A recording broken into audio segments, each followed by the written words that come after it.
If you close your eyes and picture an angel, what do you see?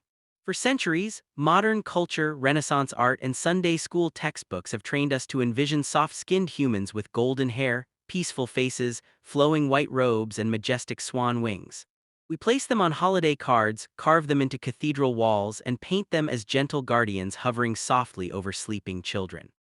But if you open ancient scripture and read the raw, unfiltered accounts of the prophets, you discover a reality that is fundamentally and terrifyingly different. In the original ancient Hebrew and Greek manuscripts, when true celestial entities breached the veil into our physical realm, human beings didn't drop to their knees in serene worship.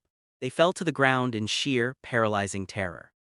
Their bodies went weak, their breath failed them, and their minds struggled to process the multidimensional horrors standing before them. There's a direct reason why almost every single time an angel appeared in the Bible, the very first words out of their mouth were a command: do not be afraid, because the entities surrounding the throne of God are not human-like guardians sitting peacefully on clouds. They are multi-headed, burning, eye-covered cosmic monstrosities. They are living weapons of divine light and uncreated fire. And while the creatures patrolling the outer limits of heaven are alarming enough, there is one specific tier of entity, a living, spinning machine covered in hundreds of human eyes seen by the prophet Ezekiel, that modern secular scholars, scientists, and skeptics still cannot rationalize. To understand why these entities exist, why they are shaped like beasts and living wheels, and what they reveal about the high-dimensional reality of God's throne, we have to tear down centuries of human tradition and examine the biblical hierarchy level by level. And it starts at the lowest tier of the supreme guardians, the cherubim. When modern society hears the word cherub, they think of small, chubby baby cupids flying around with miniature bows and arrows. This misconception stems from Renaissance painters who merged Christian terminology with Roman mythology. In the actual Hebrew Bible, a cherub plural, cherubim, is one of the most imposing military border guardians in existence. The root Hebrew word likely connects to concepts of strength, gripping, or guarding. They are not cute. They are massive, hypercomplex entities tasked with guarding holy boundaries from unholy corruption. When the prophet Ezekiel was standing by the Kebar River in Babylon around 593 BC, the sky split open. What he witnessed was so far beyond human comprehension that he struggled to find words to describe it. He saw a stormy whirlwind roaring in from the north, carrying a massive cloud wrapped in flashing fire and brilliant amber light. Out of the center of that fire stepped four living creatures. From a distance, they had the general upright structure of a man, but as they drew closer, Ezekiel realized they were anything but human. Each cherub possessed four distinct faces fused into a single head. On the front was the face of a human, on the right side was the face of a lion, on the left side was the face of an ox, and on the back was the face of an eagle. Why these four specific faces? In ancient Near Eastern symbolism and biblical theology, these four faces represent the absolute apex of all created life under heaven. Humanity represents wisdom and authority, the lion represents wild beasts and ferocious strength, the ox represents domestic livestock and immense power, and the eagle represents the undisputed king of the skies. The cherubim embody the totality of creation united in eternal submission to the Creator. Their legs were straight like pillars, but their feet ended in polished bronze hooves that gleamed like burning metal. Beneath their wings, Ezekiel saw fully formed human hands reaching out, and then there were the wings. Each cherub possessed four wings, two wings stretched upward, interlocking with the wings of the creature beside them to form an unbroken perimeter around the glory of God, while the other two wings wrapped entirely around their bodies to veil their flesh from the blinding light of the divine. When these creatures moved, they didn't turn their bodies.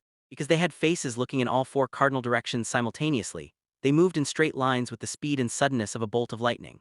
Where the spirit went, they moved instantaneous, precise, and unstoppable. These are the exact same four-faced cherubim that God stationed at the eastern gate of the Garden of Eden after the fall of man, armed with a turning, flaming sword to physically bar fallen humanity from reaching the tree of life.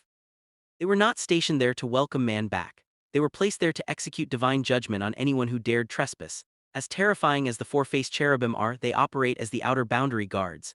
As you move deeper into the celestial court and closer to the actual presence of the Almighty, the environment becomes so intense that normal physical matter would disintegrate instantly. Standing directly above the throne are the Seraphim. We only get an explicit, first-hand look at the Seraphim in Isaiah chapter 6 when the prophet is transported into the heavenly temple. The Hebrew word seraph is deeply revealing. It does not mean winged human. The root verb seraph literally means to burn with continuous fire. Furthermore, elsewhere in the Old Testament, the exact same word seraph is used to describe venomous, fiery serpents in the wilderness. The seraphim are literally the burning ones, flying entities of living flame that resemble towering, serpent-like figures of pure divine energy. Unlike the four-winged cherubim, the seraphim possess 6 wings, 2 wings cover their faces. Even these pure, unfallen celestial entities cannot bear to look directly upon the full, unshielded majesty of God without covering their eyes. 2 wings cover their feet. In ancient Hebrew culture, covering the feet was a sign of absolute humility and modesty in the presence of a king. With 2 wings they fly, they remain in perpetual hovering motion around the altar. The atmosphere around the seraphim is volatile. As they fly around the throne, they shout to one another in antiphon.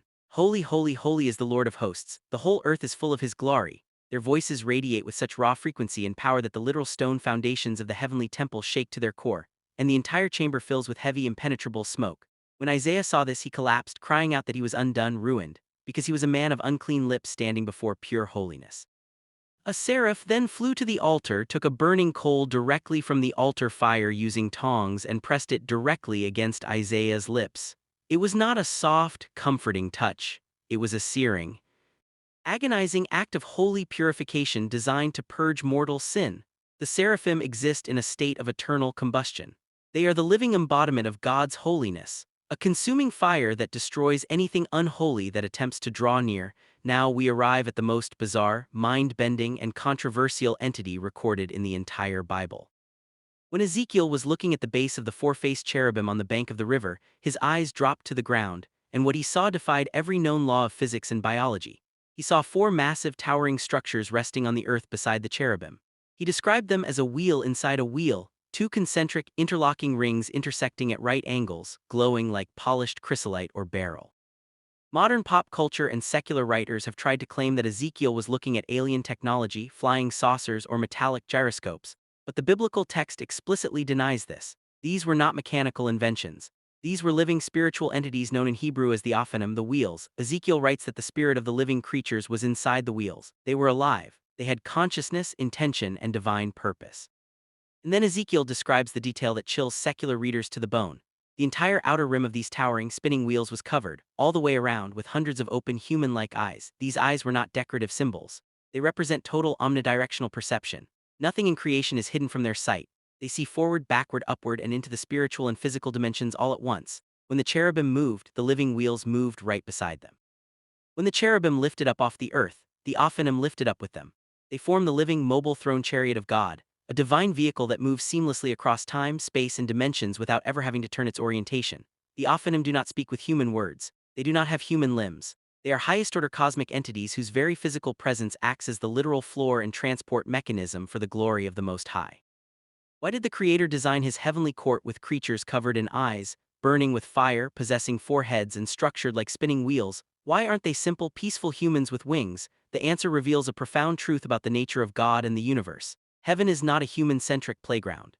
It is a high-dimensional reality filled with unimaginable power, purity, and sacred complexity. If mortal humans were to step into the immediate presence of God without a mediator, our physical bodies would be vaporized by the sheer energy of His holiness. The bizarre, overwhelming, and frightening forms of the cherubim, seraphim, and Ophanim are intentionally designed to exist within that high-energy environment. The cherubim represent total authority and boundary protection over the created order. The seraphim absorb and reflect the consuming, cleansing fire of divine holiness.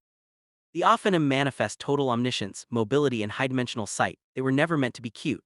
They were never meant to fit on a Sunday school coloring page. They are terrifying manifestations of a reality that far exceeds human imagination.